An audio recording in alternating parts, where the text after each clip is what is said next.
Hello everybody and welcome back to a meta tier list video based off of the new patch notes that were leaked earlier by decipher that are now actually in the game today. But what you might realize that's different from this video from the past is that I actually have a friend here that, if you watched all the guides on this channel, you probably know this name well. Poketude, if you want to introduce yourself to people that may not know you. Yeah, hi. My name's Poketude, or I go by Poke. I'm currently a coach that's competing contenders, which is like the level below Overwatch League, and I currently work with Altiora, which consists of all top 500 players, and I've been coaching for probably around 3-4 years now. So I started in terms of like 4.5 level coaching. I started at Regen, but before that I was coaching like a Diamond team, Plat team, for probably 6 months to 8 months. And then So you got experience. You got experience with a lot of different levels of play, and that's what we're going to talk about the tier list today. This is about pretty much what characters are going to be really strong, kind of just overall, because this patch, I mean, the characters that are strong in team play are still going to be very strong in ladder. Specifically, we'll talk about that S and S plus tier in a moment here, but I just want to start off to ease the time constraints of this video, talk about the characters that are low right now. So I mean, after the Sombra changes, I'm pretty sure we both agree that Sombra, she needs a little bit of something. She's a little, we're not even going to talk about the numbers. She's a little bit gutted. Yeah. And a lot of these other, I mean, yeah, she just won't be able to kill. It's just, she won't be able to kill. The hack's too short. It's just, she doesn't really offer anything compared to what you'll see in a moment here. Also, a lot of these other characters, you know, I think actually it would be easier to explain why these characters are so low if maybe I can add another tier above and make this the Sojourn tier. I think we can all understand that this character is still busted after not being touched at all. For me personally, and you might have a disagreement with this, I think Sojourn is very strong because she has insane mobility. Why does she have Apex Slide? That's step one. That's step one. Step two is that her railgun and the way that you charge it to do that much damage, it just seems... Maybe you charge the railgun too fast, or maybe the primary fire does a little bit too much damage. I don't really know exactly which one is that, but the biggest one for me that I think is an absolute pain to deal with is the slow orb. I think the slow orb makes a lot of these characters struggle, specifically Brigitte, as well as she also is a charge bot. I think they all kind of have this in common. I want to hear what you think from a competitive standpoint, because I don't know if I've actually seen Sojourn play to the highest level yet either. Yeah, I mean, the second you take a look at Overwatch League, you'll see Sojourn all over the place, right? I think the one big thing that, like, you kind of touched on her mobility and stuff, and the slow orb, and all the potential that she has to rail, but I think the big thing to really consider about Sojourn that she offers compared to some of the other characters is, like, consistency. That's true. Like, That's if true. you think about it, right, she has the same kill pressure as Widow through rail, where if she gets a headshot, you're dead, right? But she also has the safety of somebody more like, I don't know. Like Soldier? He's kind of consistent. He's consistent. I mean, he's not good, but he's consistent. Safer than any of the hit scans, really. That's kind of right? true. That's kind of real. While still having the kill pressure of Widow, and then also just the ability to create space out of slow orb. Like, I don't know. It's such a multifaceted kit that I think it's really hard to not get value on her. Especially if you can hit your shots. And that kind of gives a good point behind the reasoning for a lot of the low ranks for these characters. I mean, Symmetra, she just can't close the distance when she's getting slowed, and just realistically, I think she needs a little bit of love. I think she needs a little something. Brigitte, I mean, you're just going to be charging the Sojourn all game. Doomfist is... There's just better tanks between Doomfist and Junker Queen. The slow orb probably really messes with Junker Queen because she's all about getting up close and personal. And hit scans are obsolete. You don't want to be flying around the sky as a Pharah if there's a Sojourn just going to be able to one-shot you for free. And, I mean, Junkrat and everything else kind of follows.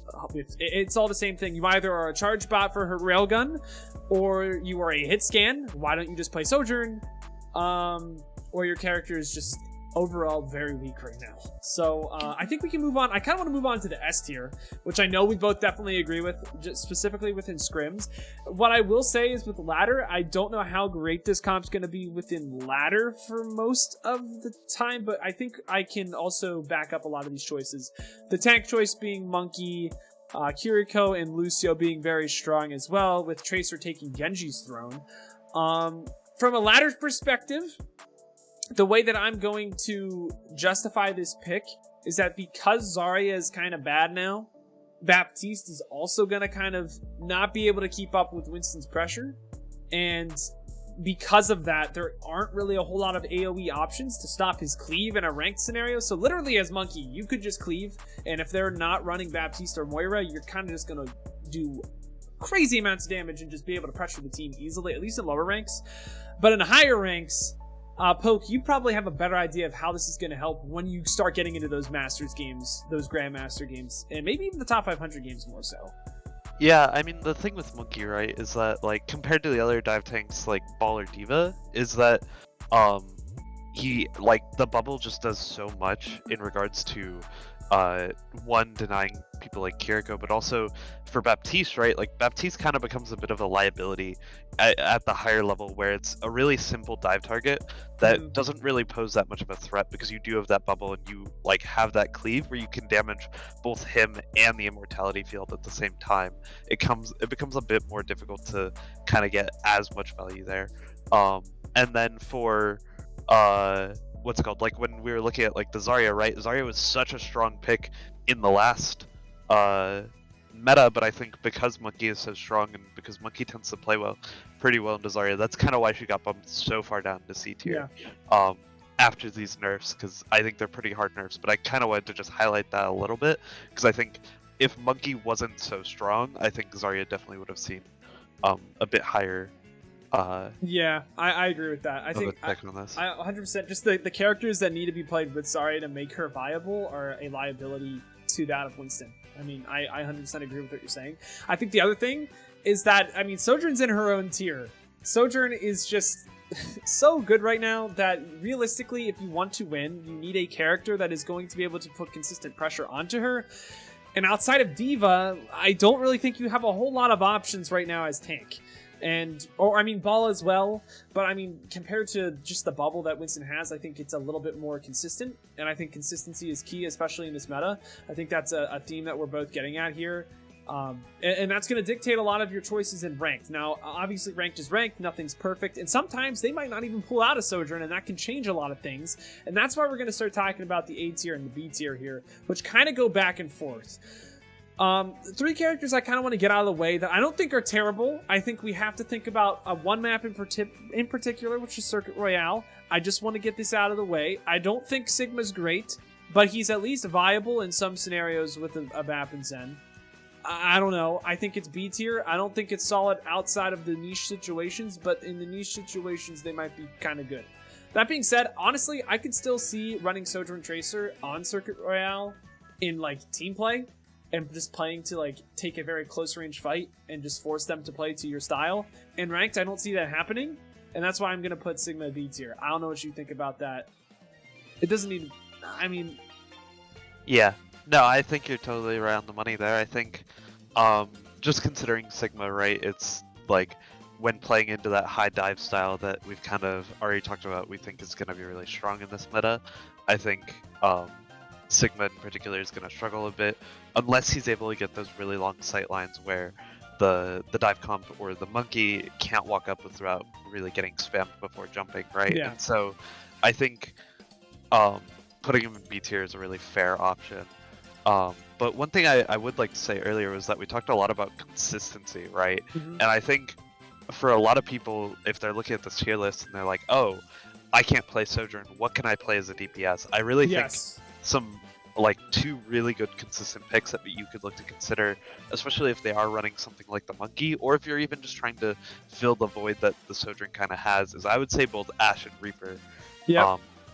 Kind of need a really firm spot in A tier. I think Ashe is scary strong, considering how little she's being talked about.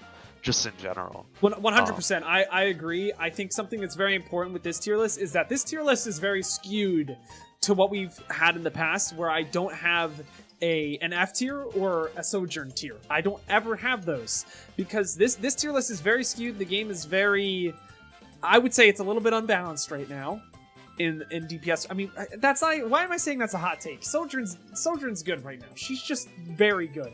But I mean, here's the thing. I think Ashe, I agree with you, is a successor to Sojourn, not nearly to the extent of what Sojourn will ever be when she eventually gets touched up on and gets nerfed. I don't know. Do you think Reaper is really going to take that spot? I feel like Reaper is just kind of an IQ check pick for the monkey that makes people have a little bit of an issue to think through it. That's why I think Reaper is good. I don't know if he's actually good. Yeah. I think he's solid because of what is good right now. Exactly. I think that's a theme that we're going to get into thematically here. Now, I don't want to go too much longer. We have a few more minutes before, I want to stop recording here. I want to talk about Genji. I think Genji is mid. I don't think he's completely gutted. I mean, I haven't gotten to play with him yet. I think he's bottom B tier. Or maybe mid B tier. I still think you can play Genji. I still think you can do the same things Genji did before instead of the Tracer in this comp. Like, you could still play him realistically the same. You're just not going to get as much value. And I think Tracer's just generally better because she has more range in Overwatch 2. She has a much easier time mirroring an enemy Tracer. A Tracer versus Genji, you're probably losing if you're on Genji right now. And the role that she fills within ranked and in comp, I think Tracer does better. That being said, if you're a Genji one trick, I still think it can work. It's just not going to be as PogChamp as before. Sorry for my lack of good words there. No, I totally agree. I think it has some potential still, but I think there's definitely better. In fact, I'm gonna throw a hot take at you here. Okay. I would say both Bastion and Widow, I think, are in a better place than where Genji will be at the end of this. And your thoughts on that? And I don't think it's A tier. I don't think Bastion and Widow are A tier. I can't agree with you that these characters are a little bit. I think they're just I think Genji is more of a standard pick of how you should play the comp. But I think an IQ check, Bastion is definitely better. I feel like Bastion's like a Reaper in a way, where he's not actually good, but he's good against the Winston that you're going to be playing against, if they're on Winston. I would go so far as to say that if Sojourn didn't exist, I think Bastion would be A tier right now. Really? I do believe that. I think the tools that Bastion has are incredibly strong right now. Like, the ability to just go into Sentry form, and if given resources, you kind of just deny that space for, 7 to 8 seconds? I don't even know. It's a scary long time, right? But dude, I think Bastion. The big thing that I don't fully think makes it viable enough to put him that high yet is that his hitbox is actually just frankly too big.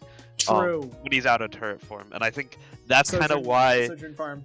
I think he's so low, and so he's a bit of a Sojourn farm, right? But also he's just not really a character, and so I hope we see the day that they buff his primary fires.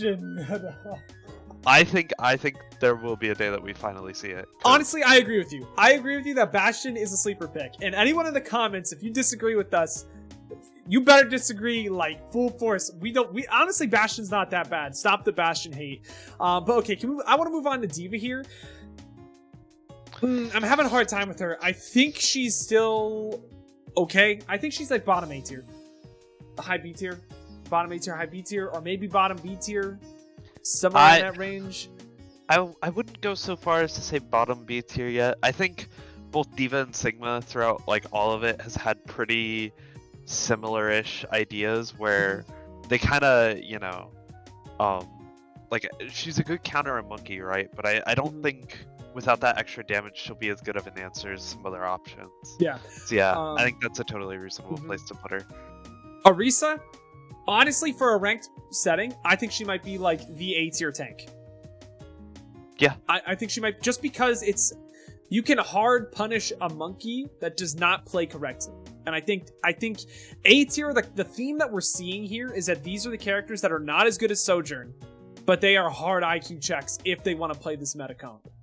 Yeah. And I think that's a theme that we're getting here, and it's consistent against what is more consistent. If you're not good at what is more consistent, is kind of what it seems like. To be completely honest, I think it's a bit meta, or not meta, map dependent too. That's true as well. That's true as well. Like if you're playing on something like Legion Control Center, it's going to be really easy for the Orisa to just herd the monkey away from whoever you're trying to play, whether it's Ashe, Sojourn, whatever, right? Or even if it's just your backline. So I think that's a pretty fair spot. I would actually go so far as to say I would maybe put Ball around there too. Not necessarily because I think Ball in it of himself is particularly a great character, but I think especially when you're considering Sojourn, I think he does a lot of what Winston does, but a little bit worse. Especially because he doesn't have that bubble. He doesn't really have that way to block Kiriko healing, BAP healing, whatever, right? Especially if you're in ranked and like their Sojourn's getting a lot of resources, I probably wouldn't play Ball. No. But I think in terms of considering Ball with like even the rest of the tanks, I think that's probably where I would put him. What do you think? I might I kind of feel like putting him one above D.Va. I don't know. I think he's a better pick than D.Va. Here's the thing. I don't know if he's quite A tier. I just don't know if I can say that he's quite. I think he's solid. Like these characters this is kind of the cutoff. Like I think Ball is kind of the cutoff where he's solid. He can work. Compared to all these other characters. I mean, I guess they all could work. I don't know. I don't know if I feel comfortable putting Ball A tier because I just think Winston is just so much better that in between gap is too hard for me to fill. But I want to talk about the last few characters. I think Hanzo is realistically probably bottom B tier. I think that Sojourn's better, Ashe is better. If you're good at Hanzo, though, it's not completely terrible. You could play to just hard burst the monkey bubble. That's something you can do. It's better than Soldier and everything else in C tier. So that's that. May, I could maybe put her A tier with the Orisa comp. I don't know, but I feel like that's a little generous. It's so map dependent. Maybe we just put her. Maybe honestly, I think that might be a little low. I don't know. Above Bastion? I don't know. I feel like this is the vicinity she should be in. I don't know. I would probably say above Bastion, considering the meta we're in right now. I think she's good in the comps that she's going to be played in, right? So that higher brawl style. I think she is more of a place there. I don't think those styles are particularly great right now, but I definitely think there's more room there than playing Bastion in some sort of comp like that, especially with Sojourn being so strong. Yeah. And would you say that Ryan is kind of in that vicinity? I feel like Orisa is just a better Ryan against Winston right now, but Ryan can be played. Yeah. I feel like he's kind of just mid. Need to play Ryan. I mean, this might not be the perfect placement for him, but I feel like he's probably below Bastion. I don't know. I feel like that's a hot take, but yeah. Really? No, I don't know. I feel like Bastion better at dealing with Winston. Yeah. Bastion, it has a little bit more. I mean, here's the thing. These characters aren't really. It doesn't really matter that much if they're slightly off in the middle of the B tier, in my opinion. Just because these aren't really going to be the characters you're picking, anyways. And these, I don't know. I think I'm going to take the hot. I'm going to take the hot take. Bastion better than Reinhardt right now. Hot take. Flame me on Twitter. I kind of like Echo. I think she's always been really strong and consistent. But Sojourn's strong. I kind of wanted to put her A tier, but maybe that's too generous. Or at least above Widow. See, I don't know. I like Echo. I think she does a lot of the stuff that you'd be looking to do with like Reaper or something like that fairly well. My biggest issue is that she struggles a lot into Tracer. I think her hitbox is pretty big for a Tracer to just bully. It's really hard for her to get value unless you're either pumping resources or the geometry's good. I think, considering that, I think if they're not playing Tracer, I would maybe put her bottom of A tier. I think that would be a reasonable spot. I think if you're playing the monkey, I think it's better to play with the monkey than something like anything we have in B tier. So yeah, I'm doing it. I'm putting her bottom A tier if they don't have it. No, I can't do that. I can't. People are gonna start playing Tracer, and you know it. They're gonna start playing Tracer and Ladder. I gotta put it in B tier. I gotta put it. I don't think it's bad. The difference here, look how there's no DPS between her and A tier. Yeah. I just think it's so. It's so dependent on the situation. I don't think it's quite as consistent as the other DPS in A tier. Hottest take of them all, though. We got one last character. Where are you saying? I'm saying bottom A tier. Bottom A tier. I'm gonna go with the bottom A tier because Tracer is strong. It can be so annoying and such an IQ check in ranked for a lot of players, because I'm sure the Sojourn player is not going to be shooting the turret because they're going to be so focused on just killing everyone. At lower ranks, or even in Masters, honestly, even GM, there's some really smart people in GM slash S. I think Torb might be the Joker pick for ranked to this meta. I think. I could see it. I think Torb has obviously a pretty favorable matchup into the Winston. Yeah. With just the ability to just shred with Overload. his overload, but also just his shotgun spread, right? That's true. And I think the only thing that he kind of struggles with, when we're considering like some of the higher picks, is like those ranged carries like Ashe or Sojourn. But for the most part, I think Torb's a pretty good pick here. And yeah, no, I think it's a bit odd saying Torb at bottom of A tier, but nah, Torb's the GOAT. Torb's the GOAT for real. But anyways, this is our tier list, so we'll make sure that this is on screen for everyone. We appreciate you guys all for watching. I appreciate you, Poke, for actually taking the time out of your busy schedule to record this with me. If you guys want to get VOD reviews from the man, the myth, the legend, the one that taught me everything, I'll have a link down in the description. I also have a link to your Twitter down in the description as well, as if I remember that too. Is there anything that you want to say before we close out this video? No, honestly, the tier list looks pretty good, but thank you so much for having me. I really appreciate it. Always a pleasure. I mean, I appreciate your time again and again and again. If you guys have any questions for myself or Poke, just send them down in the comments below. We'll be sure to actually read all those questions and see what you guys are thinking, because maybe, maybe our tier list is a little bit skewed. But I mean, I don't know. I'm feeling pretty good about this. I appreciate you guys all for watching up to this point. If you've actually watched 20 minutes of some random stranger you've never subscribed to, maybe you should consider helping a homie out. But I mean, again, thank you guys all for watching. But until next time, I've got to peace out and pass out. I'll see you in the next one.